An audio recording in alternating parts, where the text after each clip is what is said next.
I had talked about Morgan Geyser being on the run from her group home. She was released into a group home this year, and now she has escaped, right? So she was found shortly after, within like 24 hours of being found. Now, the person she was found with and some of her behavior prior to escaping the group home is kind of what I want to talk about, because I'm like, what the hell?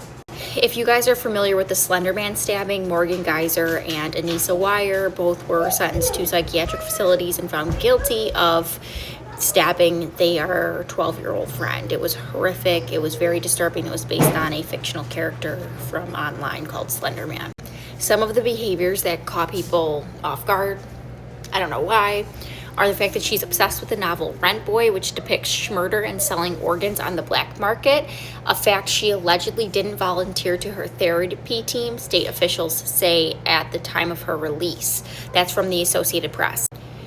According to the New York Post, she was communicating with a man who collected Schmurder memorabilia and had sent him a sketch of her own decapitated body with the words, quote, "They crumble as they crawl," along with a postcard expressing a desire to have sex with him, according to officials.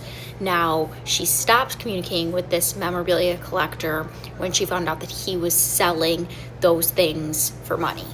Making things even worse, the group home where she was sentenced to, it was just 8 miles from the mother of the victim, Peyton Lautner, which is just not okay. Now, last Saturday, she had fled from the group home with a friend and had cut off her ankle monitor, and she was found. Like, police just stumbled upon her and the friend, and then they wouldn't give them their real names. I watched the body cam footage. She was just like, basically saying, "I can't tell you who I am, but you're going to find out who I am, and then I'm going to be arrested." And they're like, "Well, you didn't murder somebody, did you?" And then it's just like awkward silence. Those police had no idea who they were dealing with at the time, which makes the whole thing even more ironic. So to the left of Morgan Geyser in this photo is Chad Mecca. Now, this news channel, News 12, they are from Janesville, Wisconsin, and they broke down some of the stuff about Chad Mecca. Chad Mecca was not staying at the group home. Allegedly, this person would sneak into Morgan Geyser's room at night at the group home, which is crazy. I don't know much about group homes, but I would think they would be more secure than that, especially if it's a psychiatric facility that she was sentenced to for 40 years and then released to a group home. You'd think there would be like more security. 12 News found a civil case against Chad Mecca that shows a judge granted a temporary restraining order for a woman against him.